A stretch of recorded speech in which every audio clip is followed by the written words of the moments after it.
কিন্তু আপা জি মানে কিন্তু আপা আপনার একজন ক্যাবিনেট মেম্বার টিভিতে সাক্ষাৎকার দিতে, আসিফ মাহমুদ সজীব ভুঁইয়া টিভিতে সাক্ষাৎকার দিতে গিয়ে বলতেছেন সেনাপ্রধান ডক্টর ইউনূসকে চান নাই, ডক্টর ইউনূসকে চান নাই, তিনি বুকে পাথর রাইখা এটা স্বীকার করে গেছেন।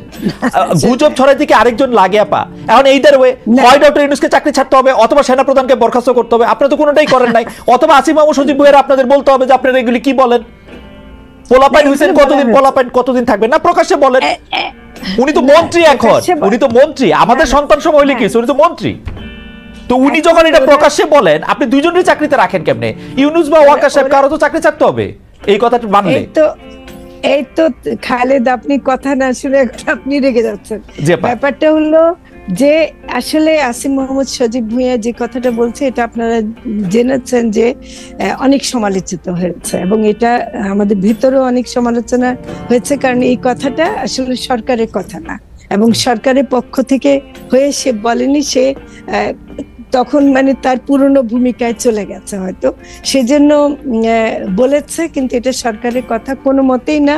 কাজে এটা রাখা না রাখা এবং তাকে বলা হয়েছে এগুলো মানে এই ধরনের কথাগুলো আসলে আমরা বিরত থাকব।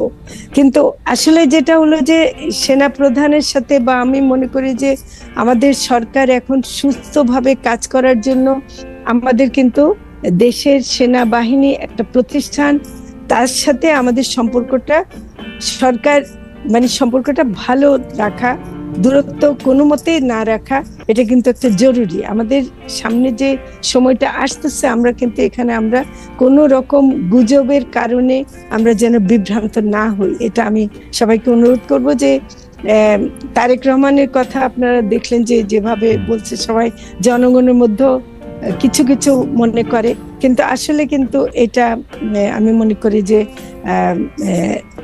এভাবে সেনা প্রধানকে ছোট করা বা সেনাবাহিনীকে ছোট করা, সেনাবাহিনীর ভূমিকাকে খাটো করে দেখা দেশের জন্য এটা ভালো না। আপা ভারতীয় মিডিয়া বলি, আমাদের এখানকার অনেক আওয়ামী যারা বেনিফিশিয়ারি আছেন, যারা দেশের বাইরে আছেন, দেশের ভিতরে কেউ কেউ আছেন, তাদের মধ্যে থেকে অনেকের কথা বলি, কিন্তু আমাদের মানে আমি প্রসঙ্গটাই হয়তো তুলতাম না, কিন্তু আমাদের একজন ক্যাবিনেট মেম্বার যখন একজন মন্ত্রী পদমর্যাদায় অধিষ্ঠিত একজন উপদেষ্টা যখন বলেন যে প্রধান উপদেষ্টা হিসেবে ডক্টর মোহাম্মদ ইউনূসকে, হ্যাঁ এটা যখন বলেন, তখন সেনাবাহিনীর গাড়ি যদি ঢাকা শহর দিয়ে মুভ করে তখন গুজব ছড়াবে না, তো গুজব ছড়াবে কখন?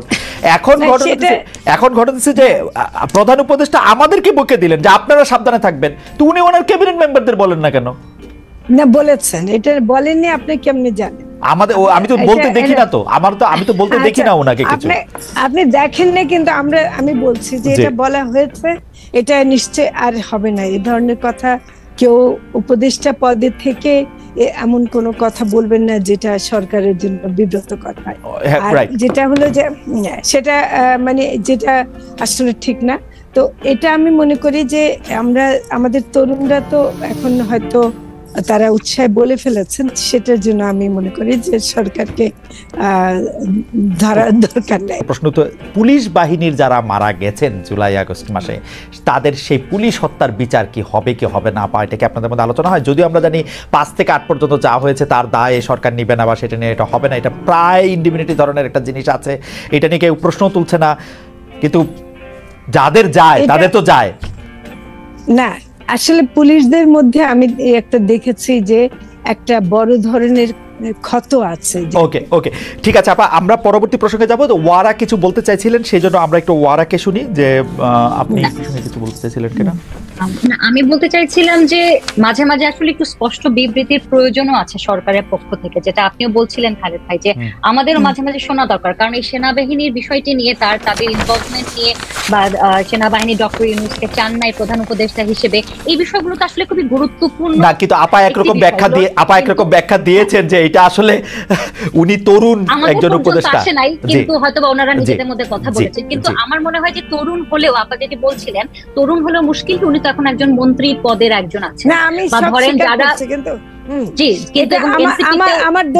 এটা আমাদেরও মানে একটা মানে ক্ষতি হয়ে গেল। কিন্তু এটা আমি তরুণ বলছি, ভুল তো যখন হয়েছে মানে তাকে আমি তো সে তরুণ একেবারে তাকে সেই কথাটা একটু মাথায় রাখছে। আচ্ছা আমরা যদি একটু ওয়ারা আপনি যদি একটু অনুমতি দেন তাহলে আমরা যদি একটু পরবর্তী মানে প্রশ্নের মধ্যে যাই যে ওরা আপনি কি মনে করেন, আমরা অনেকগুলি কারণ বলতেছিলাম, আপনি কি মনে করেন যে সরকারের এখন কোন উদ্যোগটা, মানে আমরা আসলে পরিসংখ্যানের দিকে তাকাতে চাই না, কারণ আওয়ামী লীগের আমলে একটা বিপদ ছিল কি, আওয়ামী লীগ হচ্ছে সবকিছুর পাশাপাশি পরিসংখ্যানও বানাতে পারতো অনেক, এবং সেই পরিসংখ্যান কখনো ইতিবাচক কখনো নেতিবাচক, যখন যেটা দরকার সেটা তারা নানাভাবে ম্যানিপুলেট করছে কিন্তু, এবং মিডিয়াকে দিয়ে। এখন আমরা আপনার কি একজন অপরাধ বিজ্ঞানী হিসেবে আপনি কি এইটা এখন একটু বলবেন যে আসলে সরকার কোন উদ্যোগগুলি এখন প্রকাশ্যে নিলে বা কোন কথাগুলি এখন প্রকাশ্যে বললে মানুষের মধ্যে যে পারসেপশনের ক্ষেত্রে যে মানুষের মধ্যে যে ভীতিটা আছে সেইটা একটু কাটবে? মানে আমি এখন মানে আমার এক বন্ধু বলতেছে কি, উনি মোহাম্মদপুরে থাকে, উনি বলতেছেন কি যে আপা আপনার কাছাকাছি থাকে, উনি বলতেছেন কি থানা থেকে নাকি উনার আরেক বন্ধু বলছে পুলিশ যে 2000 টাকার বেশি না নিয়ে রাত্রেবেলা 2000 টাকার বেশি নিয়ে রাত্রেবেলা বাইরে হইস না। মানে এটা কিন্তু মোহাম্মদপুরে বা আপা যে জায়গায় থাকেন বা তার আশেপাশে যে আমার বন্ধু থাকে তাদের জন্য এটা কখনো তারা এটা শুনেন নাই, মানে এটা তাদের এরকম এই যে পারসেপশনটা। আর মেয়েদের বাইরে বাইরে হওয়া নিয়ে তো আপনারাই জানেন, আপা ভালো জানেন, ওরা আপনি ভালো জানেন সেটা নিয়ে কি চলতেছে, এই পারসেপশনটা কিভাবে একটু ইতিবাচক করা যায় সরকারের কোন উদ্যোগের ফলে? জি আপা। জি অনেক ধন্যবাদ। একটা কথা একটু বলি যে সরকার একটি যেটা খুব ভালো কাজ করেছেন ক্ষমতায় এসে, যে বিভিন্ন কমিশন গঠন করে দিয়েছেন, যে নির্বাচন নিয়ে, সংবিধান নিয়ে, পুলিশ সংস্কার নিয়ে। কিন্তু মুশকিল হচ্ছে কি যে সংস্কারের যে প্রতিবেদনগুলো, যে রিপোর্টগুলো আমরা দেখছি, সেগুলোর বাস্তবায়ন, সেগুলো কবে হবে, এই টাইম ফ্রেম গুলো না আমরা বুঝতে পারছি না। আমি যেটা একদম প্রথম একটা কথা বলেছিলাম খালেদ ভাই, যে নির্বাচনের একটি ডেট যদি থাকে, যে আমরা জানি কবে কোন বিষয়টি হবে, একটি মোটামুটি সম্ভাবনা থাকে, তখন কিন্তু আসলে আমাদের জন্য বুঝতে পারসিভ করতে সুবিধা হয়, সরকারও তখন আমার মনে হয় প্ল্যানিং করতে সুবিধা হয়। যেমন ধরেন আমি একটু পুলিশ সংস্কার কমিশনের একটু কথা বলি। হ্যাঁ, তো পুলিশ সংস্কার কমিশনের বিষয়গুলো পড়তে গিয়ে আমি দেখলাম যে কমিশন কেমন পুলিশ চাই বলে জনমত জরিপ করলো। তো সেখানে সবচেয়ে বেশি মানুষ বলেছেন রাজনৈতিক উদ্দেশ্যে ব্যবহারের অবসান চেয়েছেন প্রায় 89.5 জন উত্তরদাতা, দুর্নীতি বন্ধ চেয়েছে 77.9% উত্তরদাতা, গুম ও বিচার বহির্ভূত হত্যাকাণ্ডের জবাবদিহিতার শাস্তি চেয়েছেন 78.9% উত্তরদাতা। কিন্তু আপনি যখন কমিশনের রিপোর্টটি দেখবেন, প্রাথমিক যে রিপোর্ট আপনি দেখবেন, সেখানে আমি একটু কথা বলি। যেমন ধরেন এখানে একটি বলা আছে যে স্বাধীন পুলিশ কমিশনে জাতীয় সংসদের সরকারি দল ও বিরোধী দলের 2 জন করে সদস্য থাকবেন। সেখানে বলা হয়েছে পুলিশের দুর্নীতি প্রতিকারে সর্বদলীয় কমিটির ওয়াচডগ হিসেবে কাজ করার কথা বলা হয়েছে। এই ওয়াচডগে কে থাকবেন, কারা থাকবেন, কিছু বলা হয় না। সেখানে বলা হয়েছে যে রাতের বেলায় গৃহ তল্লাশির ক্ষেত্রে পুলিশের সাথে স্থানীয় গণ্যমান্য ব্যক্তির উপস্থিতি নিশ্চিত করতে হবে। সাধারণভাবে তো গণ্যমান্য ব্যক্তি আমাদের দেশে একজন রাজনৈতিক ব্যক্তিই হন। কাজে এই বিষয়গুলো যদি থাকে, পুলিশের নিয়োগ, পদোন্নতি, এগুলোতে যদি আপনি ক্ল্যারিটি না নেন, আপনি যদি রাজনৈতিক প্রভাব মুক্ত না করেন, তাহলে কিন্তু আসলে যেই সংস্কারের কথা আমরা বলছি সেটি কিন্তু সম্ভব হবে না। কাজে আমি মনে করি যে আপনি যেটি বলছিলেন দৃশ্যমান যে কাজগুলো প্রথমেই করতে হবে, পুলিশ ব্যবস্থাকে আসলে ঢেলে সাজাতে হবে।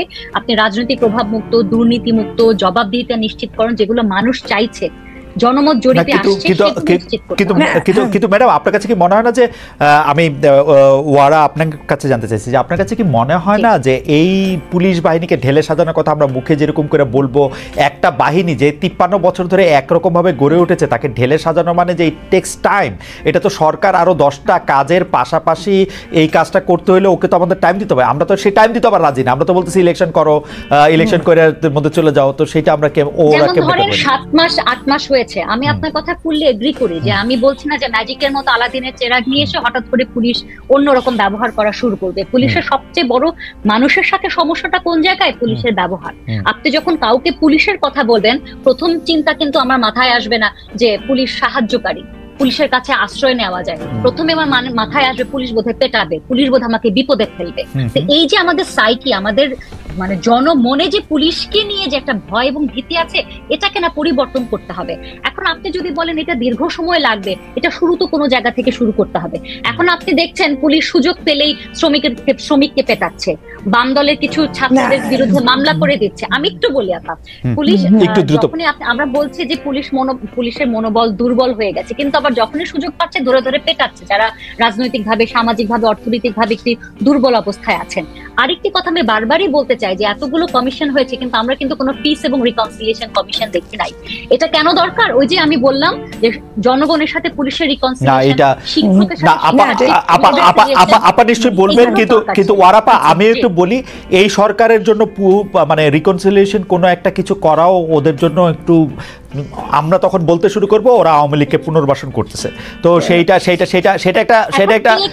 না, সেটা একটা গণতান্ত্রিক, সেইটা একটা মানুষের ভোট নিয়ে যারা আসবে সেইটা মানুষের মতামত নিয়ে এটা করা উচিত বলে এটা আমার মতামত আর কি। আপা আপনি আমাদের একদম সময় নাই, এটা যদি একটু ফরিদা আপাকে একটু যদি বলতে দেন, আপনি কি যে আপা আপনাদেরকে না, আমি যেটা মনে করি যে আপনি বললেন না যে পুলিশের দেখলে পুলিশ সম্পর্কে যে ধারণা, এটা আসলে গত 15 বছরে তো পুলিশকে যে ভূমিকায় দেখেছে মানুষের মন থেকে তো সহজে যাবে না, এবং পুলিশ নিজেও জানে যে সে কি করেছে, ফলে সেও কিন্তু করছেন। তবে এবারে একটা কথা আমি একটু দ্বিমত করব আপনার সাথে, যে পুলিশ সুযোগ পেলেই মারছে, এটা কিন্তু পুরোটা সত্যি না। কারণ আমি বলেছি যারা সামাজিক, রাজনৈতিক ভাবে, অর্থনৈতিক ভাবে যারা অনেক কম ক্ষমতাবান তাদের উপরে পুলিশের অত্যাচারটা আমরা দেখতে পাই। না, অত বেশি আগের মতো না। এটা না আপা, একটু জেনারেলাইজ করি আপা, আমি সাংবাদিক হিসেবে যা দেখি, আগেকার আওয়ামী পুলিশ দাড়ি টুপি একটু রাইটিস্ট গ্রুপের কেউ মনে হইলেই মারতো, ট্যাগ দিত, ধরে নিয়ে যেত। আর এখনকার পুলিশ দাড়ি টুপি ছাড়া কেউ একটু বাম, একটু কমরেড একটু দেখলেই মারে, শ্রমিক টমি দেখলেই মারে। একমত না, কারণ আমরা ল এন্ড অর্ডার মিটিং গুলো করি, তো তখন দেখা যায় যে সমালোচনা হয় যে পুলিশ যথেষ্ট কেন করছে না এসে।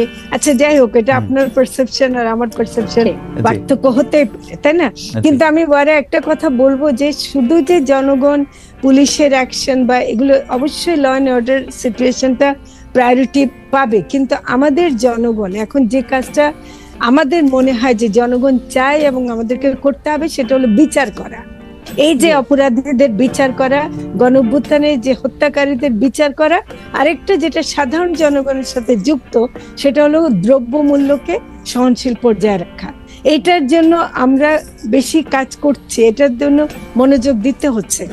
পিস এন্ড রিকনসিলিয়েশন কমিশন করতে হলে সেটা একটা ভিন্নভাবে করতে হতো, যেটা শুরুতে মনে হয়েছিল যে যেগুলো করা দরকার। এখনো কিন্তু নারী কমিশনের রিপোর্ট আসেনি, শ্রম কমিশনের রিপোর্টও আসেনি, কাজে আরো কাজ বাকি আছে। প্লাস যেটা বেশি দাবি যে সংবিধান নিয়ে আমরা কি করব, সংবিধানকে নতুন করে লিখবো নাকি এটাকে ঠিক করব, এই কাজটাও তো এখনো সিদ্ধান্ত পুরোপুরি হয়নি। তো কাজে আমার মনে হয় কি বেসিক কাজগুলো আমাদেরকে 7 মাস আপনারা খুব দ্রুত গুনে ফেলেন, কিন্তু 7 মাসের মধ্যে যে কত চিন্তা করতে হয়েছে, কত কাজ করতে হয়েছে, কত নতুন ভাবে আসতে হচ্ছে। তো কাজে এখনো আমাদের কেউ যে বলে আপনারা কোনো কাজই করেন না। আসলে সংস্কার কমিশন তো আলাদা, 6টা কমিশন 6 জায়গায় দিয়ে দিয়েছেন কাজ, আর আপনারা কোনো কাজ করেন না, এটা যে বলে, এটা কি আপনাদের হার্ড করে কিনা? এটা আপনাদের হার্ড করে না, এই জন্য যে যদি কাজ করি এবং পরে মানুষ দেখবে ঠিকই, তো কাজে আমরা আরো বেশি কাজ করার দিকে মনোযোগ দিই। অযথা হার্ড করার মতো কথা শুনে দুঃখ পাবো কিসের জন্য? আচ্ছা, আমরা কথা তো বলবে। কাজে আমি মনে করি যে না, আমাদের সমালোচনা করেন বা খুবই ভালো, আমি খুবই শুনতে রাজি, কিন্তু এটা মাথায় রাখবেন যে আমাদের কতগুলো জরুরি কাজ, সেটা হলো বিচার করা। বিচার করায় কোনো মতে পিছপা হওয়া যাবে না, কারণ শহীদ এবং আহতদের দেখলে এই কাজটা কোনো অবস্থাতে আমরা পিছিয়ে যাই। আচ্ছা, বিচারের প্রসঙ্গ যখন আসলো, আমরা শেষ বক্তব্যের জন্য আমরা একটু অধ্যাপক মেয়রা আপনাকে একটু বলছি যে আমরা একটু বলেন আপনার বক্তব্যের মাধ্যমে আমরা শেষ করব, যদি না বিশেষ কিছু আর বলার থাকে। ফরিদা আপা শেষে। না, আমি একটা কথাই বলতে চাই, এই যে ফরিদা আপা আজকে বারবার বলছেন যে আমাদের সমালোচনা করেন, এই প্রেক্ষাপটটাই তো আসলে আগে ছিল না সেভাবে। এই যে আমি আজকে এখানে বসে বলছি যে সরকার এটা করেন নাই, সরকার ওইটা করেন নাই, এবং সরকার পক্ষের একজন মাননীয় উপদেষ্টা বলছেন, বারবার বলছেন উনি রিপিটেডলি, যে বলেন আমাদের কি সমস্যা আছে, কোথায় ভুল আছে। এটা না একটা খুব একটা কি বলবো, একটা মানে খুব একটা এমন একটা জায়গা যে মনে হয় আমি কথা বলতে পারি, মত প্রকাশের অধিকারটা আসলে আমরা অনুভব করতে পারি। এটা আমি অবশ্যই এটা বলবো। আর বিচারের যে কথাটি সেটিও আমি বলেছি যে গুম, খুন, জুলাই হত্যাকাণ্ডের যে বিচারগুলো, যেগুলো কথা বারবার আসছে, আমাদের আইসিটি ট্রাইব্যুনালে এসছে, ডেফিনেটলি সেটি নিয়েও কথা হতে পারে যে মৃত্যুদণ্ড এখনো আছে, কিন্তু ভালো ভালো কিছু সংশোধনীও এসছে। তারা বলেছেন যে ইন্টারন্যাশনাল অর্গানাইজেশনে কেউ চাইলে এসে পর্যবেক্ষণ করতে পারবেন। এই বিষয়গুলো আমার মনে হয়, যেটি আমি বলছিলাম যে দৃশ্যমান ভাবে আমরা যদি দেখতাম না যে এই বিচার প্রক্রিয়াগুলো শুরু হচ্ছে, গুমের যে প্রতিবেদন সেটি আমরা আসলে পাবলিকলি পাইনি, বা তারপরে সেই বিষয়গুলো নিয়ে কারা জড়িত আছেন তাদের বিষয়গুলো যদি আমরা একটু জানতে পারতাম।